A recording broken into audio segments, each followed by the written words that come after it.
Next, let's look at example 9 on page 158. We have, okay, this quadratic equation. No, it's not quadratic equation.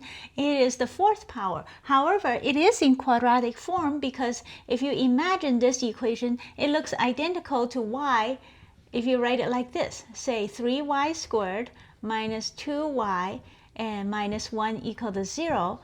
These look identical if you imagine that y equals to x squared. See? Just use a little bit of imagination. See, everything match out nicely. That way, if we solve for y, and then we can solve for x with this relationship. So that's what we're going to do. Now to do this thing, we're going to pull out the good old trick and hope it works, okay? Because we don't want to use the quadratic formula unless we have to. So why? Because I'm lazy. Okay, and so we have 3y and y because that's the only way this can multiply together. And there's only 1 here, so that's a benefit. It has to be 1. 1 times 1 is 1. The question is, how does the plus and minus work out? Now, being that this is negative, so we have 3y times 1 is need to be more negative. So we'll put a negative sign here, which means this is positive. And let's check if this works, okay? This is fine, but it might or might not work. So 3y times minus 1, that will be minus 3y, then plus 1y, that's exactly minus 2y. And that's how we can factor this thing out.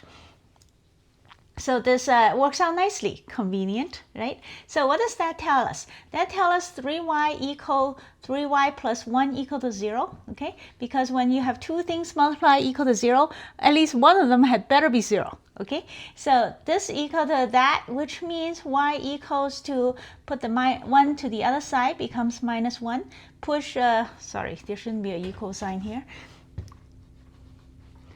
Okay, so, and then drop the 3 to the bottom, okay, push it down across the equal sign. So y is negative 1/3. Now, however, this is not okay. This answer is rejected because y equal to x squared. And and that's not possible in the real numbers for anything like this. And for now, we're not looking, are we looking for imaginary numbers? Okay, we're looking for imaginary numbers. So never mind, we will accept this too, okay? Because we're looking for imaginary numbers as well. So in that case, we will continue calculating. Then this means that, so y equals to x squared, right? So then x squared has to be negative 1/3. So then x will be calculated as I times 1/3, square root of 1/3, and that's a plus and minus. Yeah, there's a plus option and a minus option here, because either one will, when you square something, the negative sign disappears. So, and then this whole thing will turn out. Remember, the square root of a negative 1 is I. Okay, that's how this works out. So that is just from that. The next thing we're gonna do is calculate y minus 1 equal to 0, and that gives us y equals to 1. If y equals to 1, being that y is x squared, then x squared is equal to 1, and which means x equal to plus or minus 1. That means we have 4 answers in this problem. We have plus I square root of 1/3, negative y square root of 1/3, and then 1, and then minus 1. All 4 answers are acceptable. Now, if the answer was only required from the real numbers, then we only require these 2. But I guess right now the book wants us to do the imaginary ones too, which is okay. So as a result, the reason there are so many answers is because of the power here. Now, generally speaking, you have as many answers, that is roots, as you have the power on top. But most of the time we don't care about the imaginary ones. In this case we do, so which is fine, okay? We will accept that as part of the answer. So the solutions, all the solutions, imaginary and real combined, consists of these 4 things. All right, and remember the plus and minus sign is just a shorthand for saying that equals to the plus or equals to the minus version. Of say 1 and then negative 1. So let's look at the next example, example 10 on the same page, where we have something similar. This time we have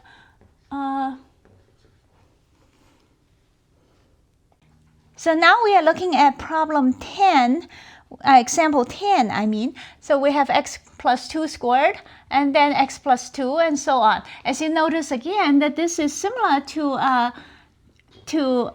say if we were to do u squared plus 11u, and then minus 12, that equal to 0. I mean, it just it looks like the same thing if we let u equal to x plus 12. I mean plus 2. See, then that would be what it is. So all we have to do is solve for u, and then use this relationship to find x. Okay, so let's do that. Now to solve this thing, we are going to pull that trick again, okay, and hope that it comes out. This one's easier because there's no number up here, so it has to be just u and u. All right, and then we have to come up with 11 from 12.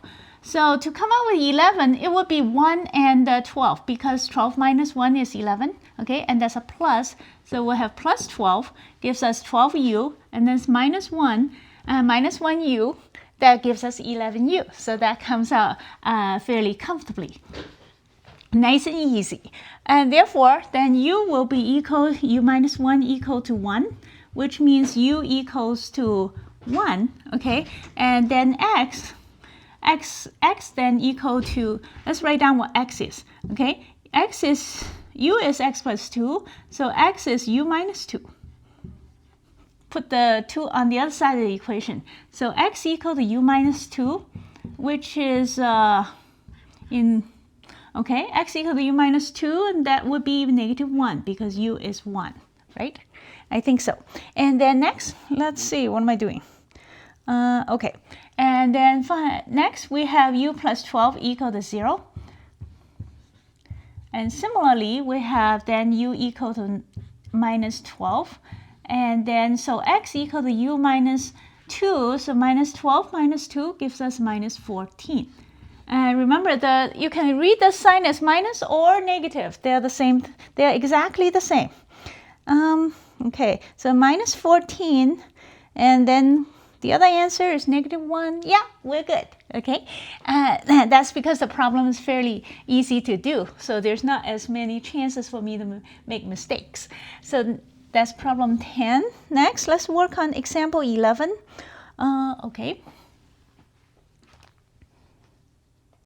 Next, let's look at example 11, where we have a fraction situation, but we will go about it the same way. Actually, we need to first get rid of the fraction. Now, in this case, this is a fairly convenient fraction we have. We have x minus 1 and x plus 1. Now, what does that remind you of? It reminds you of this thing right here, difference of squares. So far, I have been writing this equation in every section for some reason. Anyway, so difference of squares states that a plus b times a minus b is a squared minus b squared. So then, in other words, x minus 1 times x plus 1 is equal to x squared minus 1. Okay, if you square both items and then do the subtraction, that's what that is. So this we will choose as at our least common denominator. And so let's do that. Okay, so having done, if we're going to do that, then it becomes, so this becomes x squared minus 1. We'll multiply the top. To become that, we have to multiply by x plus 1, like this. Right? And then the other one, the same way, we have this will also turn into x squared minus 1, and that will turn into 4 times x minus 1. Because for this, because if you cancel out the x minus 1 out of here, then you will have x plus 1 left. Similarly, if you cancel out the x plus 1 inside here, then you will only have x minus 1 left. So this all works out. And finally, the last one is just that. So I will skip writing that. So basically what that means is that we can ignore the denominator, okay? I should write it out because, okay, we can ignore the denominator and just say the numerators now equal to 0 because the denominators are the same. And therefore, or another way to explain that would just say that we'll multiply both sides by x squared minus 1. So that cancels it all out. Either way, however, what we have is this stuff. Okay, so let's multiply this stuff out. And what is it? It will be, this stuff multiplied together will be minus 4x squared minus 4x plus 4x minus 4. And that equal to negative 8. All right, so now we have stuff in x squared. The x's cancel out, so that's kind of nice. Okay, so let's do that. So then this becomes minus 4. If I move the minus 4 on the other side, become positive 4. This thing becomes just negative 4x squared. Okay, and so that's what I get. So then x squared, if we divide both the negative 4 out of both sides, we get x squared equal to 1. And then so x equal to plus or minus 1. Plus minus 1. Or x equal to 1 and x equal to negative 1. Okay, is that right? Yep, it sure is. So that is working out very nicely. The reason this problem is easier because of these denominators difference of squares. What if it isn't difference of squares? Then we just have to work a little harder and find the LCD but do the same thing. Okay, so that will be that should be that. So we have come to the end of this section. It is time to do homework. Now for homework problems, please do page 160. Please do page problems 7, 9, 11, 17, 19, 21, 25, 27, 31, 35, 37, 39, 41, 43, and 45. And when you're done, I will clean off the board and I want to talk about some of them. Now that you're done with the homework, let's talk about some of them. First, I want to talk about problem number 9. We have x minus 1 to some fractional power equals to 8. Now, how do we solve that? Then let's knock out this thing. Okay, so we're gonna do that by write this down, and then 3/4. We're gonna raise the whole thing by 4/3. That is, reverse that thing. Okay, why? Because the powers multiply together. So when you multiply these together, then you will get 1, and that's what we want. So then we'll end up with x minus 1 to the power 1, which is just x minus 1. Okay, and in the meantime, we have to be fair and do the same thing on this side, 4/3. Okay, and then figure out what that is. First, we'll do the third business. Now, what is 8 to the third power? That is, you have to imagine 3 numbers. Okay, 1, 2, 3. 3 identical numbers that multiply by themselves equal to 8. What multiply by themselves 3 times like triplets? The triplets multiply by themselves equal to 8. What might that be? That would be 2. Okay, so then we have this, that is equal to 2 to the power 4. Now you imagine 2 has to multiply itself 4 times. So you have four of them here. Okay, each one of my fingers represents 2. 2 times 2 is 4, times 2 is 8, times 2 is 16. So that equals to 16.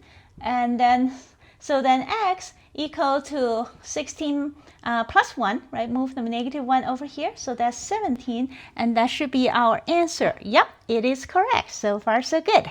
Next, let's look at problem 11. Okay.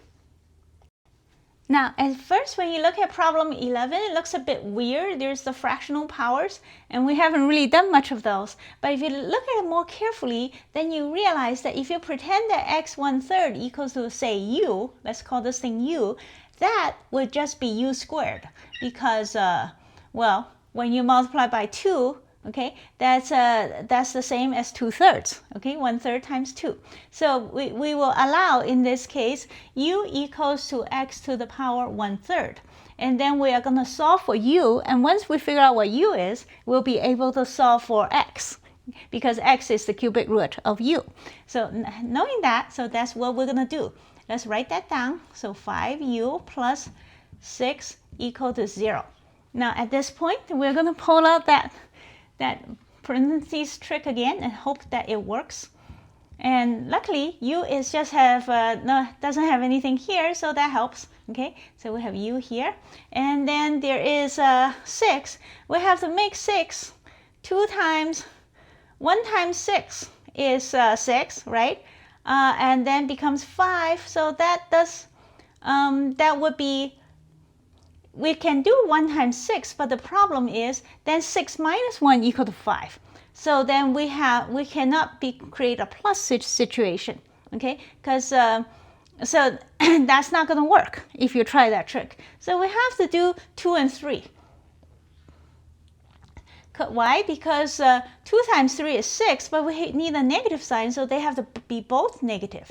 And if they're both negative, then it minus 2u and then minus 3u is negative 5u, and then minus 2 times minus 3 is positive 6. And that's why the 1 and 6 won't work, because that you won't be able to get a positive 6 out of it. At the same time, get a negative 5, see? But anyway, so that's our answer here for u, but we're not done yet. We are looking for x, okay? So if u is 2, so then our answer would be, I'll write the answer down here, okay? So so if u from the first one, u minus 2 equal to 0, which means u equal to 2. And then so x will be 2 to the power 1/3, okay? Because we said that u equals to, wait a second, what am I talking about? This is not true. Now, what happens is if u is x to the power 1/3, then what's x? X would be u to the power 3, because if we raise both sides by the third power, then this becomes 1, okay? So u is actually x is actually u cubed. So x is u cubed, that is 2 to the power 3, and x will be equal to 8. And then in the other case, if u equal to 3, then similarly x is equal to 3 to the power 3, and that will be equal to 3 times 3 is 9, 9 times 3 is 27, so we have 27. Anyway, so let's check to see if I'm right.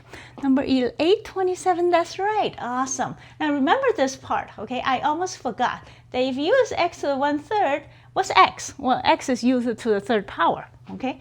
And that's how that makes sense. So don't forget to do that. And so anyway, so if you do that, then we got the right answer, which is always awesome, right? And so next problem, 17, okay? Now, here's the third power. Now, whenever you have something like this, you have the third power polynomial, but there's no tricks or anything. So you just have to factor and hope for the best. There's no guarantee that there's a way to factor it, but this is probably, hopefully, the book gives us an easy thing to do so that it is doable. So let's try that, okay? Let's just factor the first two and then factor the second two and hope for the best.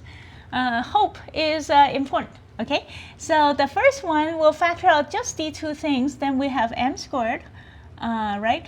And then we have m plus 1 left. And then the second one will factor out only the negative sign, or net minus 1, same thing. The minus 1 is the same as the negative sign. And if you take out the negative sign, then you will also have m plus 1 left, which is fantastic because we seriously need this, okay? So that it has a common factor. So the next step we do is factor out the m plus 1, and that gives us, m squared minus 1 equal to 0. Now, so far so good. Now, look at that, m squared minus 1. What does that remind you of? This thing right here, difference of squares. So when you have different squares, it breaks down factors into the plus and the minus version. And therefore, we will write this again. That is equal to m plus 1 times, this thing breaks down to m plus 1 and m minus 1. M minus 1. And so this m plus 1 belongs here, and this m plus 1 and together with this m minus 1 come from that thing. So we have the answer then is m equal to negative 1 twice. We'll just write it once though. And then m equals to positive 1 from this one. And that should be it. Let's see what the problem 17 said. Yep, m equals to 1 or negative 1. That's good enough, okay? And so next, 19. All right, problem 19. Next, let's look at problem 19, where we have 5x cubed, etc. But you notice some of the stuff is on the other side of the equation. So let's move everything to one side and then line it up in the order of the power. So we have 5x to the power 3 minus 2x squared. Remember, move this over has to change the sign, okay, from positive to negative. And then the x version is right here, plus 45x. And then this move over becomes a minus 18. And that equals to 0. So now we have a pile of stuff. that we can only hope for the best. Okay, so let's factor this again, the same as before, and hope that everything comes out. And then, so let's factor this thing. What is that? That would factor into, the only common factor I see is x squared out of these two things. So we're left with 5x minus 2. Okay, that should be okay. And then this thing, what's the common factor here? I can see 9. That's about it. Yeah, so let's call it 9. Okay, 9 is the common factor. So that left us with 5x. Okay. And then minus 2. And wow, look at this. Miraculously, as we our luck is with us, that 5x minus 2 is on both sides. So we can totally take it out. And you might wonder, what if they're not the same? There's no guarantee that they will be the same. If they're not the same, then you're out of luck. That's all I can say. And maybe there are other tricks to handle it, but for now we are on easy street. Okay, we're dealing with easy problems, so we don't think about what happens when life gets hard. For now, we'll just enjoy our happiness for the moment. So anyway, so let's take this out. Okay, so we'll take out the 5x minus 2, being that it is the common factor, and what's left here will be the x squared, and then the plus 9, and that's about it. Okay, so now we are left with this. Now, notice the x squared plus 9 is not the same as this, okay? Why? Because there's a plus sign here, and the plus sign totally makes it not, this thing not apply. You cannot use this, period, okay? So forget that thing for now. But first we'll solve this. Now 5x minus 2 equal to 0, we can deal with that, right? So 5x minus 2 equal to 0. That just means x equal to, put the 2 on the other side, divide by 5. So x equal to 2/5. What about that thing? Well, that thing being that we accept imaginary numbers in this section, we're going to pull that off. So x squared plus 9 equal to 0. That means x squared has to be equal to 9. I mean negative 9, which that means x equal to the plus minus square root of 9 is 3, and the imaginary number I, because the square root of negative 1 is I. If we think about it, okay? Not all problems ask for imaginary solutions, but in this section we do. Therefore, we will come up with these. We have these 3 solutions, 2/5, and the 2 imaginary numbers. And so let me check 19.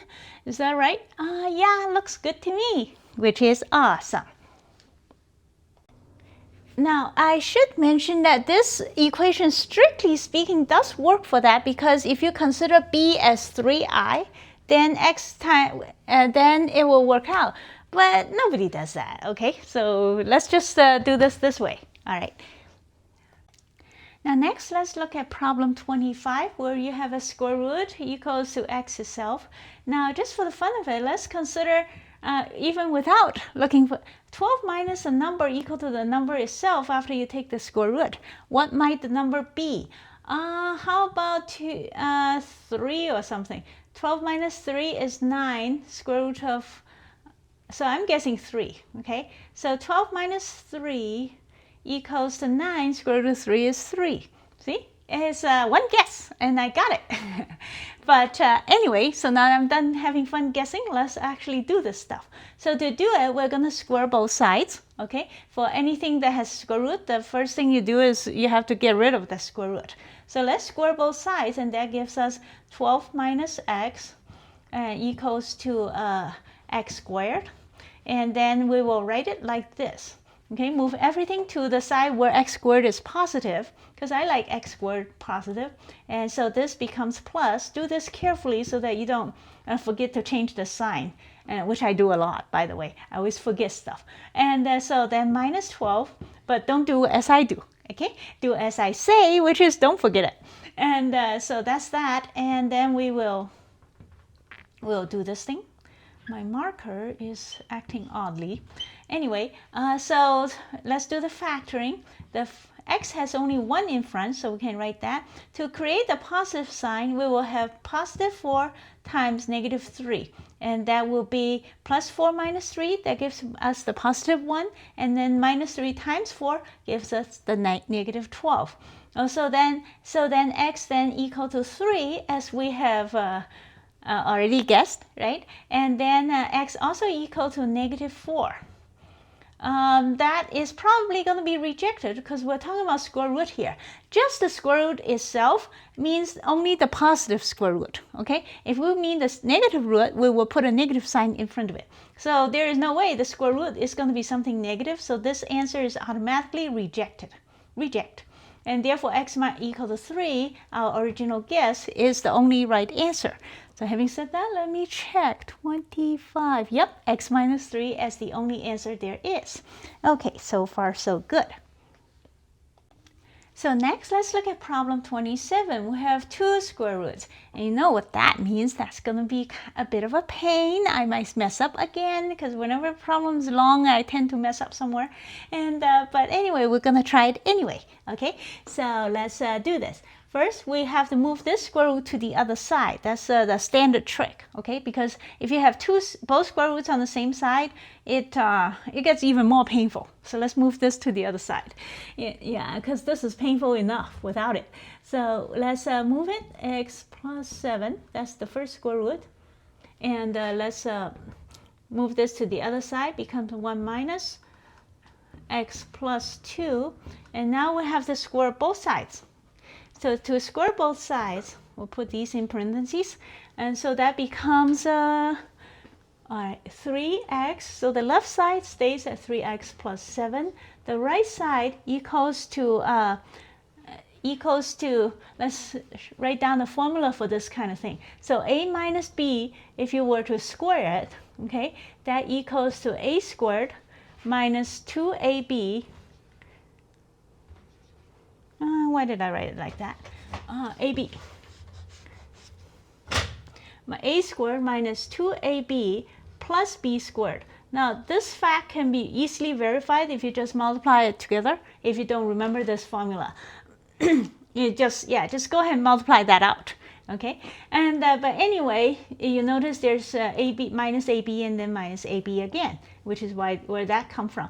But anyway, that's the formula we're going to follow, which in doing this, where such that we have a is the 1 and b is everything under the square root. I mean everything square root and under.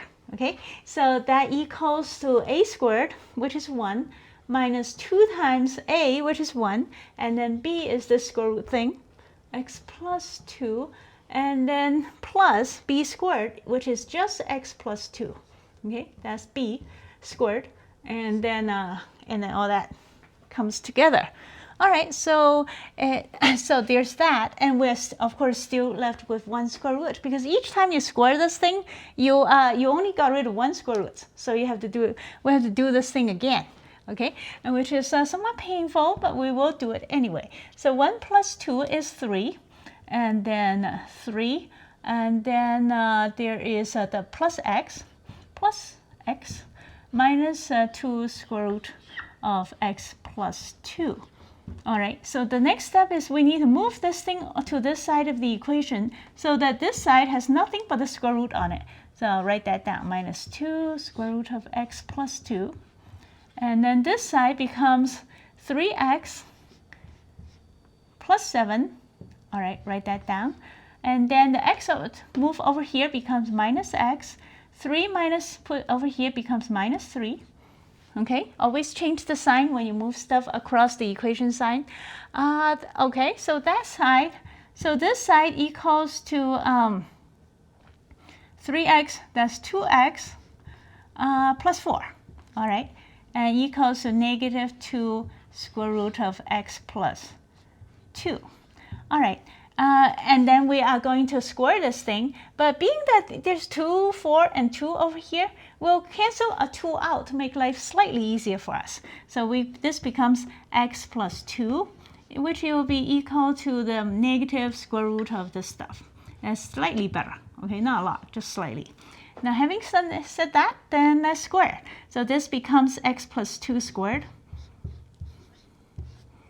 And that side equals to just x plus 2. The negative sign, once you square it, then it disappears because negative becomes positive. So we got this thing out.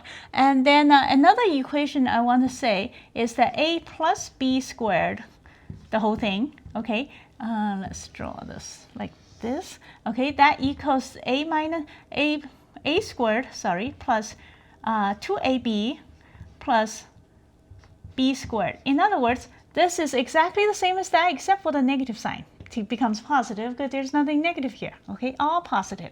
So a squared plus 2ab plus b squared is how you normally do this. Or we can just multiply this out the normal way. Yeah, at this point you notice that you have the same thing here, right? So we could factor it out. Should we factor it out? Maybe not. I think I'll just multiply this out the normal way to be systematic, because there's no reason that it should be the same. What if it's 3 or something? Then then we can't pull that trick. So I'll just do this the normal way, okay? The normal way being that we'll follow this formula or multiply it out by hand, either way. And so this will be x squared plus 2 times 2 is 4. 4x plus 4 is going to be equal to x plus 2. And then so let's move the x to this side. We have x squared plus 3x. And then 4 minus 2, then we have plus 2 equal to 0. So that will give us for this factoring trick again, is this is just x because there's just a 1 here. And then 2 has to be 1 times 2, so we're being on easy street again, right? And then being everything's plus, then we have plus, and it does work out. See, 1x plus 2x is 3x. So therefore, the answers are x equal to -1 when x plus 1 equal to 0. Then x is -1, and when x plus 2 equal to 0, then x is -2.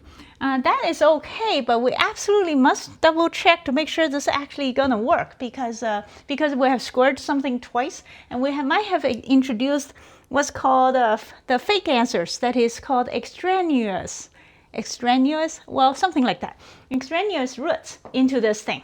Okay, and so let's see what happens when x is -1.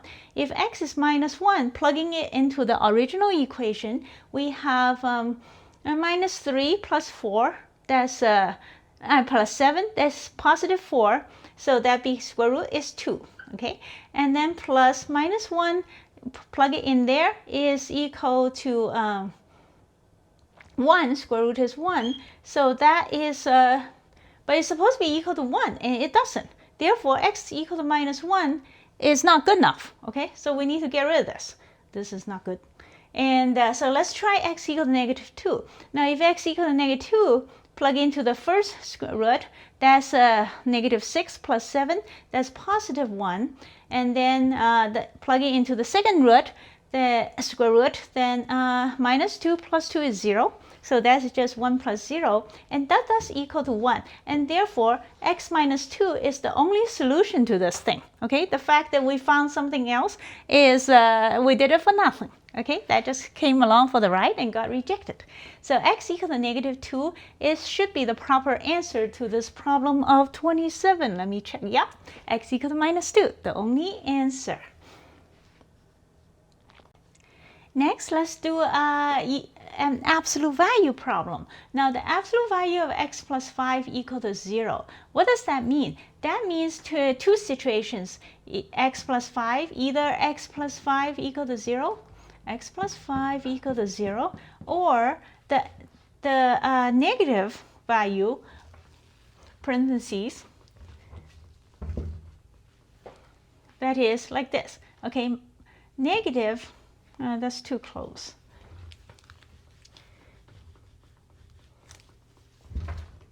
All right, let's write it over here. Minus x plus 5 equal to 0. because, well, that's the only way absolute value works, is both the positive and negative should equal to that thing, because when you slap the absolute value sign on these two things, they become the same deal. It equals to that number. So knowing that, we will, so that from the top one, we get x equal to -5. And then from the bottom one, we have minus x minus 5 equal to 0. This time we are going to push x to the other side so that x become positive. So then x equal to -5. So generally, is that right? Let me think. So that's correct. So x equal to -5 either way. And the reason for that is because on page, please turn to page 156 of a book, where I neglected to mention this small detail, okay, which says, in the middle of the page, it says this. If you have the equation ax plus b equal, in absolute value equal to c, then if c is less than 0, there is no solution. If c equal to c equal to 0, there is only one solution. When c is bigger than 0, then it has two solutions. To demonstrate that point, we already seen what happens when c is 0. Okay, when it equals to 0, we end up with the same solution. Now, what happens when c is less than 0? Let's say x plus 5 equal to 1. I'm talking about a different problem here, okay, that I just made up. Let's say x plus 5 equals to -1. If that is the case, that's not possible, okay? So the answer to that is no solution. Why? Because the absolute value of stuff is always positive.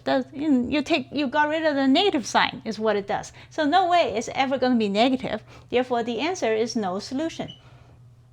Now, whereas if x plus 5 equals to some positive number, then there are two solutions. So how are we going to calculate that is the same approach here, because x plus 5 itself, without the absolute value, is equal to either the positive value or the negative value. Because once you slap on the absolute sign, you got rid of the negative sign, and then you equal to the positive one. As a result of that, in this case, then x equal to -4, okay, for just this thing. And in this case, x will be equal to -6 for this one. So that's what these three equations right here means. You don't have to memorize this. It's just something you just have to remember that in principle, the absolute value equal to some number. That means it has to, what's inside the absolute value need to be equal to either the positive or the negative of that number. Because that's what absolute value means. All right, so let's look at the next problem. So next, let's look at problem 39. Problem 39, we have the squared of, notice that these two things are identical, and then we have a squared, and then 1 power, and then some constant, which means we can let this u be that thing, okay? We'll call that u, and then, so this whole equation becomes u squared plus u minus 12 equal to 0, see? And then once we do that, we'll solve for u, and then from there, u equal to x squared minus 1, x squared minus 1, and then from there, we'll dig x out, okay? We'll first figure out what u is. So and therefore, let's do this then. So let's pull the same trick. And being that there's no number here, so we can just write down the u's. And we have to come up to things that become positive, 1u, and multiply into 2. So I would say a +4 and a -3 should cut it. Okay, so because 4 times 3, that will become a -12, whereas +4u and -3u will give us +1u. So that should, yeah, that looks pretty good. So that, so then our answer then, well, partial answer, because we are not looking for u, we're looking for x. But u will help us lead to x, okay? So u will be equal to -4 in this case, or u equals to +3, okay? Remember, move the 4 to the other side means you have to change the sign. And then, so u equals to x squared plus 1, and so what's x? Then let's solve this thing right here, okay? So then x squared equal to u plus 1, right? So then x will be equal to a plus or minus square root of u plus 1 is what it is. I have this thing. Yeah, see? So I put x on this side and u plus 1 on that side and take the square roots. So we have 2 square roots. And in this section, we also consider imaginary numbers. So that's what x is. Now that we know what x is, then let's plug it in and see what it is. So in the first option, then x equal to plus or minus, plug negative 4 in here, okay? Minus 4 plus 1, which is equal to square root of negative 3. And that is equal to 3i, okay? The square root of negative 3 is, square root of 3 and then times I, right? Because we haven't forgotten the square root for the 3 yet. The 3 didn't magically get out of the square roots free. And there is no such thing as a free lunch, all right? So that's 2 answers.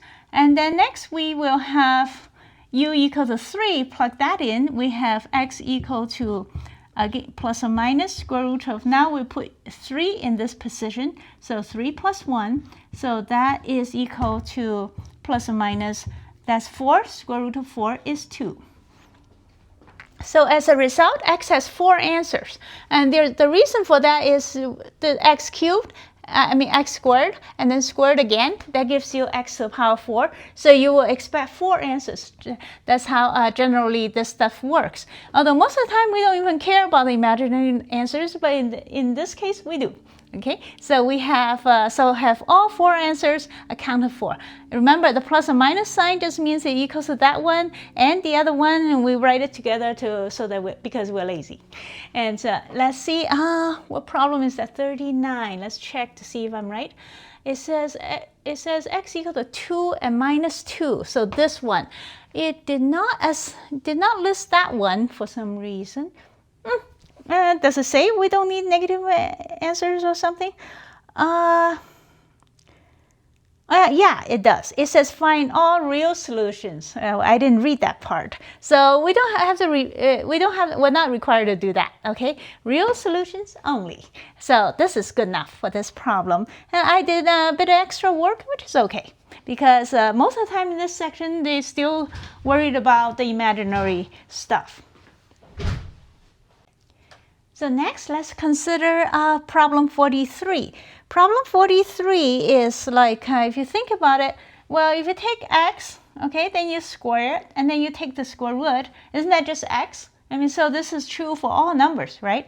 But if you're very, very careful about the technical part of that is the technicality, you find that might not be true for every number, but it's true for all positive numbers at least, right? Nothing is happening with positive numbers. So we know that it's true for positive numbers, and it's true for 0, because 0 squared square root is just equal to 0. So the answer to this is x is bigger than or equal to 0, at least, okay? My question is, what happens if x is negative? Let's say if x is minus 5. Okay, let's say x is minus 5. Does this work? If x is minus 5, then this thing would be equal to, you take the absolute value of minus 5, which is just 5, then you square, then you take the square root, right? And that is going to, when all is said and done, you have the absolute value of 5 squared, etc. That will give you 5 back, okay? Because especially because the square root gives only represents the positive value. But then strictly speaking, that is not negative 5. In other words, this doesn't equal to x, okay? So it does not. This formula does not work for negative numbers because well, then you got a problem. Yeah, because everything turned positive. So the solution for this equation is any number that's bigger than or equal to 0. That's why the answer is written like that. It means all numbers, any and all numbers that's bigger than or equal to 0 is an answer to this equation. Okay, sometimes equations are that way. They don't have just 1 or 2 answers or 4. They actually have the entire half of the real number line as the answer. So anything goes is what that means. Okay, and Finally, problem 45. So finally, we're doing problem 45, where we have the absolute value of this stuff equals to 12. That would mean that this stuff in here is either equal to 12 or negative 12, because once you slap on the negative at the absolute value, they both equal to 12. So that is, so we have two things to do. The first one is writing this thing down equal to just 12, okay? And we'll write that down, x squared plus 2x minus 36 is going to be equal to 12. And the other one is equal to negative 12. Right, give me a second here. Okay, so I wrote down both situations, and we're going to solve them both and come up with a total of, I think, 4 answers or something like that. Okay, so which is okay. Now let's do that. So that will become x squared plus 2x. Move the 12 over here, becomes minus, so minus 48 equal to 0. And that would become 2x, 48, and then 6 times 8. How about 6 times 8? So positive 8 minus 6, that should work out. X, see? Plus 8x minus 6x gives us plus 2x. Okay, so that equal to 0, which gives us x equal to 8. Negative 8, I mean, x equal to positive 6 in this case. Okay, flip all the signs. And then on this side, we do the same thing. So this side, however, the answer will be slightly different probably. Let me check. 2x, so this come to this side becomes positive 12. So we become negative 24. That equals to 0. And then we need to come up with 2x. What's 24? 4 times 6, okay? And so let's get the 4 times 6 going. So x, and 4, and 6. 6 will be the positive one because it ended up being positive, and 4 will be the negative one, and that equals to 0, which will give us as x equal to 4, and x equal to negative 6. So we have, okay, we have these 4 things. Okay, let's check the answer. 40, what problem is that? 45. 4, 6, negative 6, negative 8. 4, 6, negative 6, negative 8. Yep, I got 4 answers. And that should mark the end of this section.